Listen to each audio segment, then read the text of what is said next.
ગુજરાત પોલીસના એક એવા પોલીસ ઇન્સ્પેક્ટર એસીબીના ઝપાટે ચડ્યા છે કે 2019માં તેમણે કાંડ કર્યો હતો, પરંતુ એસીબીએ અત્યારે તેમના વિરુદ્ધ ફરિયાદ દાખલ કરી છે। અને જોવાની વાત તે છે કે આ પોલીસ અધિકારી અત્યારે નિવૃત્ત પણ થઈ ચૂક્યા છે। વૈષ્ણવજન તો તેને કહીએ જે પીડ પરાઈ જાનાને રે। નમસ્કાર, આપ જોઈ રહ્યા છો નવજીવન ન્યૂઝ અને હું છું આપની સાથે તોફિક ગાંચી। અત્યારે ભ્રષ્ટ અધિકારીઓ પર એસીબી દિવસે ને દિવસે ગાડીઓ કસતું દેખાઈ રહ્યું છે।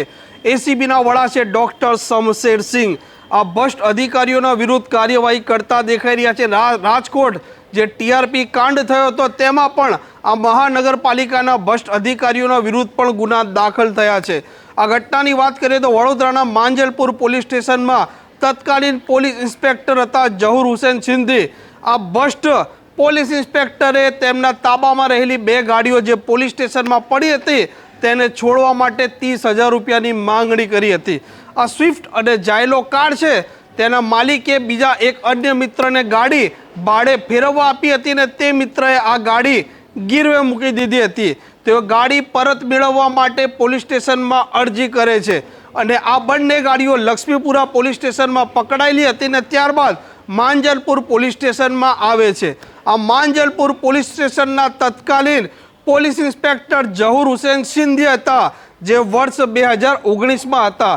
તેમણે આ કાર માલિકો પાસે એક કાર દીઠ 15 એમ કરીને 30,000 રૂપિયાની માંગણી કરી, પરંતુ આ બંને કાર માલિકો હતા તેમને આ પૈસા આપવા નહોતા। તે કારણસર તેઓએ એસીબીનો સંપર્ક કર્યો અને એસીબીએ છટકું ગોઠવ્યું હતું, પરંતુ આ સાતીર પોલીસ ઇન્સ્પેક્ટરને ખબર પડી ગઈ કે એસીબી આવી છે અને તે ત્યાંથી ફરાર થઈ જાય છે, એટલે આ જે છટકું ગોઠવ્યું હતું તે નિષ્ફળ જાય છે। પરંતુ આ એસીબી હતી તે ભૂલી ગયા હતા, કેમ કે આ એસીબીમાં કામ કરવા વાળેલા જે કર્મચારી છે તે પણ ગુજરાત પોલીસના જ કર્મચારી છે। આ ઝહુર હુસૈન સિંધી જે પોલીસ ઇન્સ્પેક્ટર હતા તેમણે યાદ રાખવાની જરૂર હતી।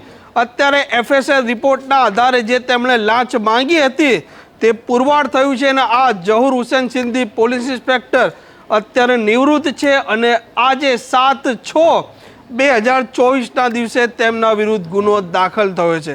આમ ગુજરાતના જે ભ્રષ્ટ અધિકારીઓ તેમ સમજતા હોય છે કે પૈસા લઈ લેશે ને તેમને એસીબી કશું નહીં કરે અને છટકું નિષ્ફળ ગયા પછી પણ તે બચી જશે, તેમના માટે આ લાલ બત્તી સમાન કિસ્સો છે। આ પ્રકારની ક્રાઇમ સ્ટોરી જો આપને પસંદ આવતી હોય તો નવજીવન ન્યૂઝની આ ચેનલને સબસ્ક્રાઇબ કરવાનું ભૂલતા નહીં। નમસ્કાર। વૈષ્ણવજન તો તેને કહીએ જે પીડ પરાઈ